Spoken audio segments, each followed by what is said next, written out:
Hello, everybody. Welcome back to Gamer Nation TCG. Um, Today we're going to be ripping my second and last box of Lord of the Rings Universes Beyond collector box. Um, I've had some time.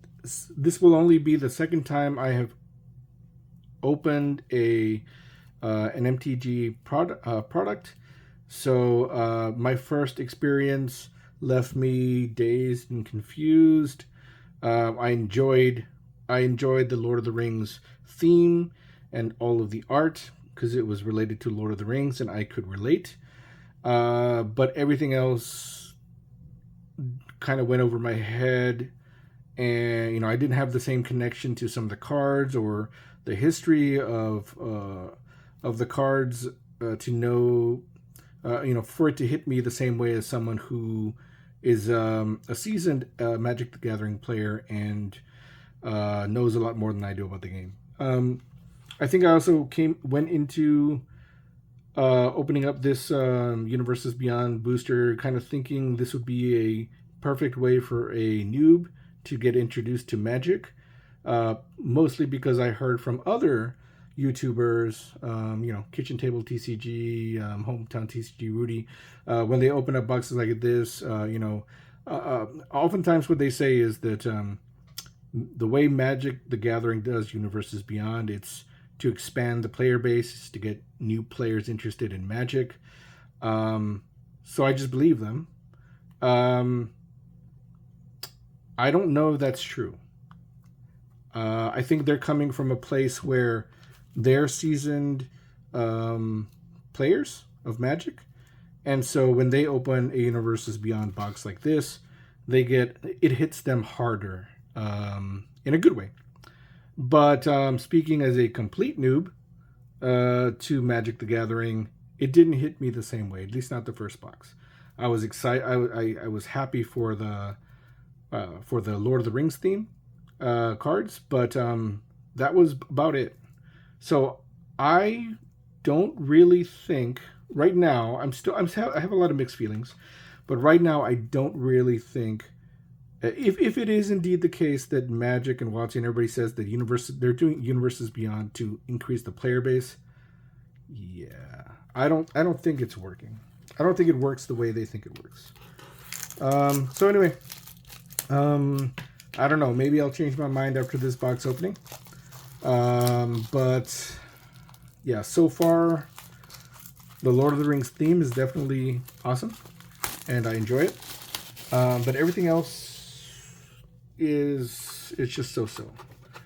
I get why people might think that this is a great way to introduce new players to the game, but I just think Magic is too complicated, and has too much history. That doing something like this is just not going to work for new players. It kind of I don't know. I'm just going to start opening. It's kind of why first you heard a lot of these folks saying, "Oh man, this is great. There's a lot of new players coming to the store to buy packs and buy boxes and all that stuff." And I'm like, okay. What's this? Horizon Complex. What? Canopy. Sorry. Horizon Canopy. Okay. Bag end. All right. Okay. So, and so yeah, the hype was real. A lot of new players were coming in to buy packs. Great. But then you would hear later on from a lot of these folks that, yeah, well, that just died down. The new players that came in stopped coming in. And it didn't stick, right? This set brought new people in. I wouldn't say players because they're not sticking around, but new people in because they're of just sheer curiosity. But it's like a temporary one-off thing. Then they don't come back, and I'm starting to understand why. The foils are awesome. The art is awesome. At the beginning of combat on your turn, target creature gains your choice of first strike or vigilance until the end of your turn. If that creature is equipped, it gains first strike and vigilance until the end of your turn. Okay, equip abilities you activate cost 1 less. All right. So I mean, you know, there's a lot in these cards. I can see why people would come in for the curiosity, the sheer curiosity of it.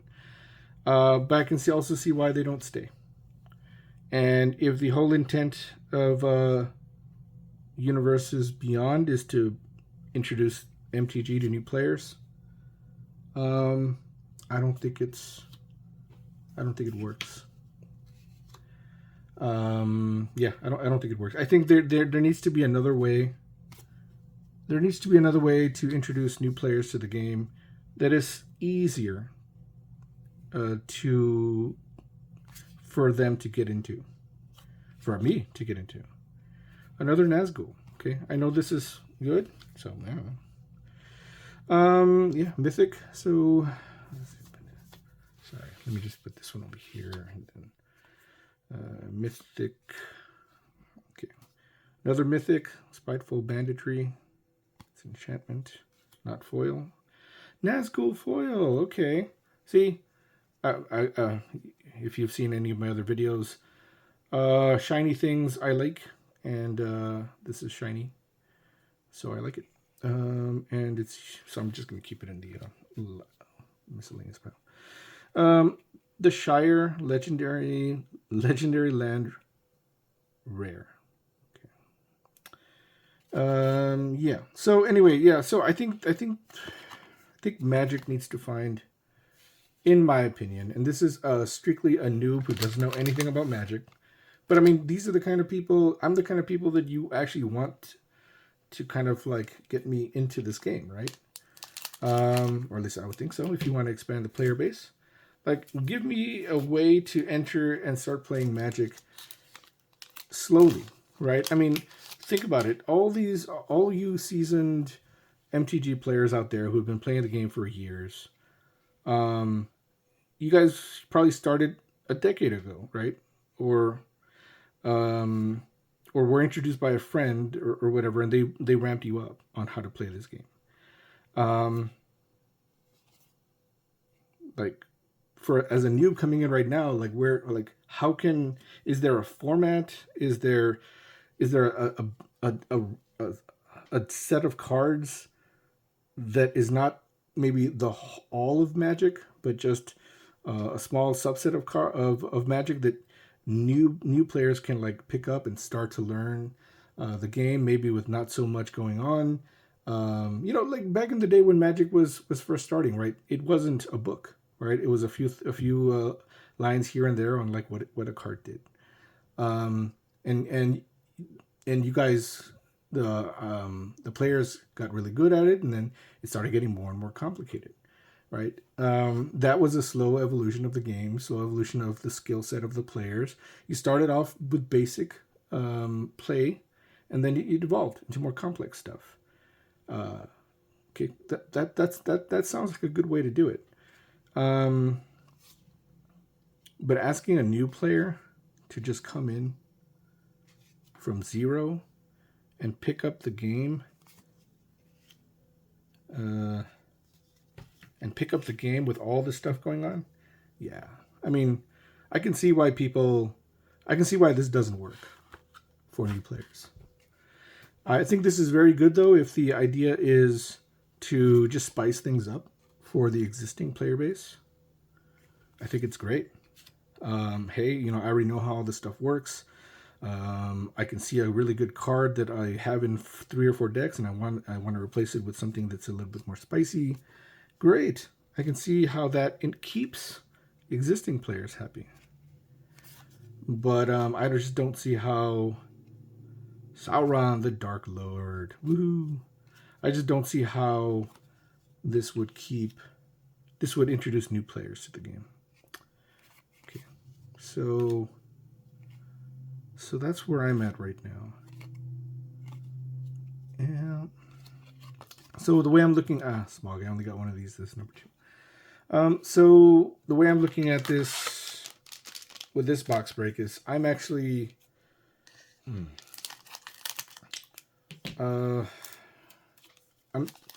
thinking about this more as just a fun collectible thing. I just don't see how I could start playing Magic with this. I got There's got to be a better way. Maybe I mentioned in the other video that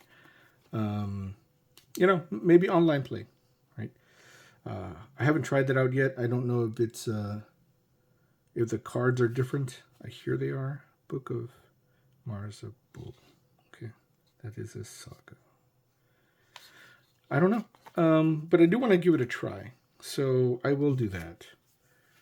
But this I'm just opening for fun, to collect the things I like, regardless of the price or the value. Because like I mentioned in another video, I think the values of all these are very low. Doesn't make a lot of sense to me why a foil and a non-foil of a card are like there's a 10, 50 cent difference. Wake the Dragon. Oh, cool. Okay. Yeah, I don't think Universes Beyond is the way to go. I think if you look at it as just a set to spice up the game for existing players, okay, yeah, that'll work for sure. Other than that, it is definitely not something to Candle the Gray. To introduce new players to. Magic is just way too complicated. It has so much history, so many rules. It's just not gonna. It just doesn't. In my opinion, it doesn't work. Okay, Orcus Bowmasters. Yeah, sure. I've heard about this card, and okay, great. So yeah, that's where I'm at right now. Let me know what you think. Like how? Oh no, this is non-foil. What is the best way for a new player who wants to get into Magic? What is the best way for them to do it? Is it? Do you really think it's Universes Beyond? I don't know. If you do, please explain to me why you think that. Because so I'm just not getting it. That's why I like Sorcery. It's a new game. It's an indie TCG game. It is different enough from Magic where it's still complicated, but like it's not overly complicated, and it's new. So there isn't a lot of history. So I started out, when the Kickstarter started out, and I got into it really quickly. I don't get foil overload like I do with Magic. I don't know, from what I hear, and I don't know this for sure because I wasn't playing Magic back in the old days, but it reminds me of reminds people of old time Magic, where things were actually rare. Foils were actually something to get excited about. So yeah, I mean, but that's what got me into Sorcery. Magic, I am. Yeah. There's a lot of really cool things, but it just seems like it's just so much variety, so much of the same card multiple times, different foils. It's just hard to keep track of. Legendary Creature Shiloh. I got one of these already. I got multiple of these already. Yeah. So I don't know. That's where I'm at. Now, I really do like Universes Beyond. And I know that there's I know that there is a Aragon the United. I know that there is a new Universes Beyond set coming out for Marvel, and yeah. So I'm just gonna jump all over that, right? No matter what, I will be getting a box or 2 or 3. I love Marvel more than Lord of the Rings, so I will probably get a few boxes of those. But the intent is just to collect it and enjoy the experience. I don't know how I can use that to start playing Magic, even though I really want to.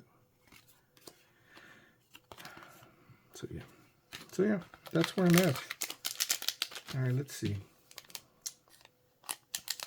I think I'll do something similar to my other videos. I'll break this up into 2 videos so that it's not too long. But yeah, I don't know. Let me know if I'm missing something, like, or what your opinions are on how a new person can get into Magic. Because I really would like to know. And I got this card like 8 times already. Like, how big is this set? I should probably look at that. It doesn't look like this is a big set, and the only reason why it seems like maybe you're kind of getting WotC is like saying is like printing out like 10 different varieties of the same card just to fill up the set, but there isn't really anything. But there isn't really a lot of new cards in there. I just don't. I don't like that feeling of. I don't know, it seems a little disingenuous. I mean, if you're gonna have a 150 card set, you should have 150 of different cards, right? It should be this. It shouldn't be 20 cards printed with 10 different varieties. Okay. All right. Let me see. Land, rare, foil, mithril coat, rare. Okay. And I've noticed you get the non-foil and then the foil, and what is it? It's U. Okay, Green Dragon Inn. Homeward Path. Okay. Mythic. Rising of the Day. Oh, I like this. See, I'm gonna keep this. It's a P. It's a what? It's a. What did I say? It was a promo? Maybe P promo. But I like it. I like it a lot. And I was complaining. I was complaining last time that I didn't get a close up of Gandalf, but now I have one, and it's in foil, so I like it. So Mr. P goes. I'm getting all confused. This is the box topper. So, okay, let me just do, and then this is, sorry. Bam, peace. Sauron, Lord of the Rings. I like it too, and it's foil. All right. See, I'm looking at it purely now as a collectible thing, and I use the word collectible loosely because I think a lot of these cards are not really worth very much. But to me, I like them, and so I will collect them. To me that's a big difference between a collector and an investor or a speculator. Those folks are in it just for the flip. They're in it just for the monetary reward, and they give collectors. I mean, people mix up collectors and investors and speculators. They lump them all together, and they're not the same. I will collect things that I like, regardless of the price or the value that they have. And flippers and speculators will collect purely for flipping and making money. And I'm not doing that. So I have that one already. So yeah, so I'm going to collect. I'm going to put that one in a sleeve and a hardcover, and I'm going to, if that's worth 50 cents or $1, doesn't matter to me. Galadriel, okay, got Galadriel. File. Oh right, this is the thing that Lady something gave to Frodo, and he used it to defeat the spider. That's cool. All right, Rangers of something. Riders of Rohan. this one got me. The last box opening, I'm like, I got like 3 different versions of this card, and then I pulled this, and it's another version of this card. I'm like, and then I compared the text. It's exactly the same. What are we doing? What are we doing? Okay, Samwise Gamgee, Sting, the Glinting Dagger. Nice. Mirkwood Bats. Orcish Bowmasters in foil. Okay, now I'm not. Okay, well, I should probably sleeve up the Orcish Bowmasters, both of them. So I'm not that out of touch with Magic or this set, but I'm also. To me, this card right here is more. Should be worth a lot more than this card right here. But I guarantee you, if I check on TCG Player, there's like a 10-cent difference. I just don't get it. That tells me right away that, I mean, I don't know. It's Magic is a player focused centric game. I don't think there's any. I don't understand why. I should probably. I don't understand. I just don't think there's any investment. I don't think that it's an investable game. I don't buy this stuff to invest. I'm just saying. I just don't get why people would try to invest in this game for a future monetary gain.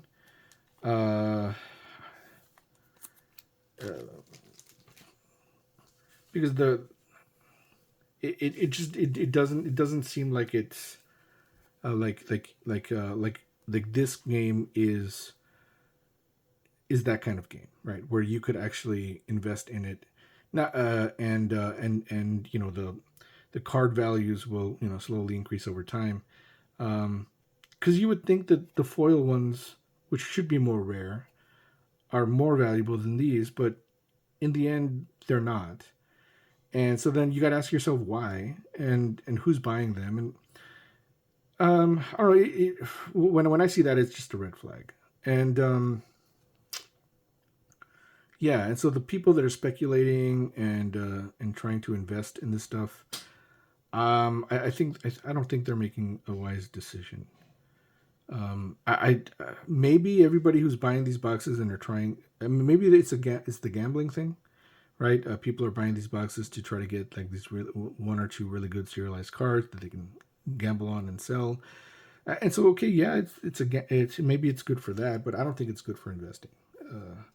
And people talk about like the alpha beta cards and the Black Lotuses and stuff like that. But I mean, besides all those really old cards, what new cards are out there that have had that kind of an impact besides the One Ring that only one person has?